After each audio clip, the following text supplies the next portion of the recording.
yesterday kind of sucked. Yesterday, I allowed myself to be really sad and upset, and it's been a very, very, very long time that I have allowed bad comments to get to me. I've definitely built up a wall that I just don't let those things through anymore, but I've realized the importance of actually maybe those things do need to get through sometimes, because I need to allow myself to feel those emotions. I'm not invincible. I'm not superhuman. I'm just like anyone else, and I have feelings and emotions, and some days I just want to either cry or feel sorry for myself or throw myself a pity party, and yesterday was one of those days. But here we are. The sun is out. I knew today was going to be a better day. I needed to get all that negativity out of my system yesterday, but now here I am back in all pink because I'm gonna go see the Barbie movie, of course. I wanted to post this because I've put this in a lot of the comments, but I wanted to say it again in a video to explain why I highlight, if you will, or share screenshots of comments that are not so nice.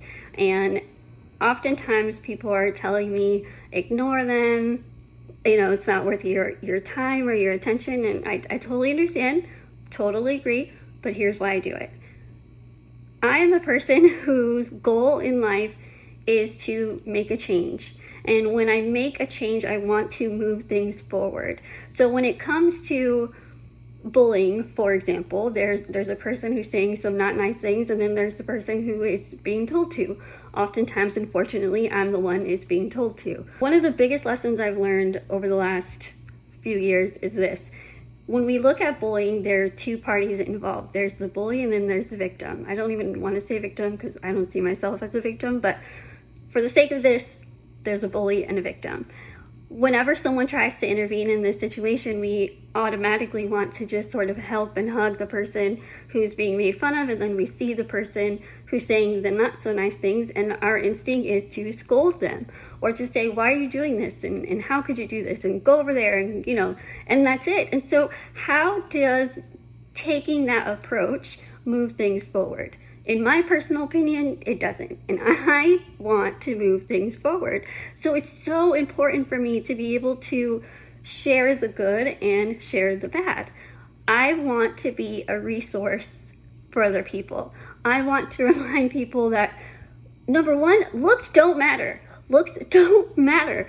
To me, my physical features and my body is an accessory to who I am. It's not me, it's not the definition of me. And so if I'm posting a video or a comment and I'm talking about something that has nothing to do with physical appearance, and I'm getting comments that are like, people are lying, she's so ugly and attractive, blah, blah, blah, it bothers me because it hurts my heart that people are so judgmental from the outside. And so here's where I look at it in a different way. For me, when I look at a situation like this, there's a certain way that I handle it, and there's certain tools that I use. And the tools that I use are patience, empathy, understanding, compassion, whatever you name it.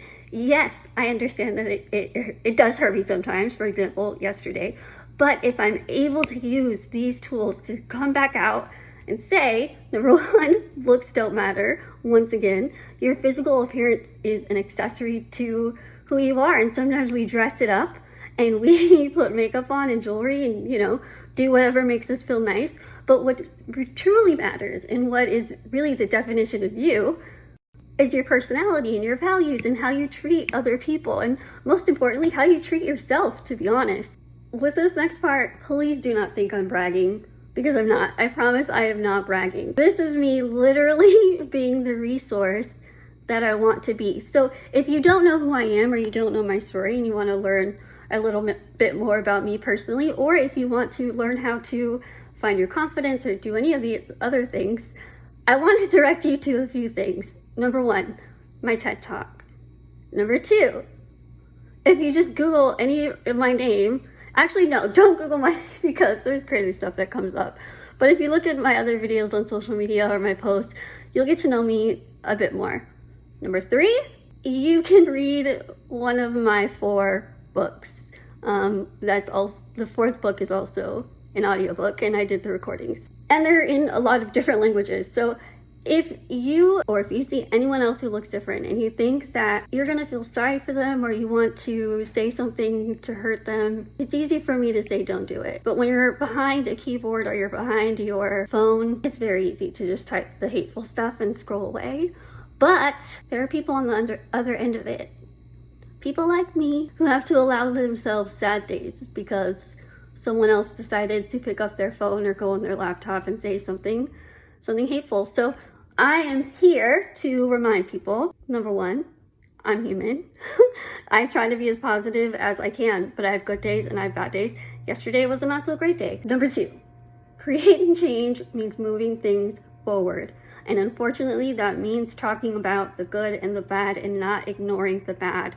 There's a certain way to acknowledge it and handle it. And if you are someone who wants to do that, there's my speeches, social media, or my books that you can look up. And I hope it's something that might help you. With the good comes the bad. In order to make change, we have to do it in a way that moves things forward, not backwards. It's my mini TED Talk for today.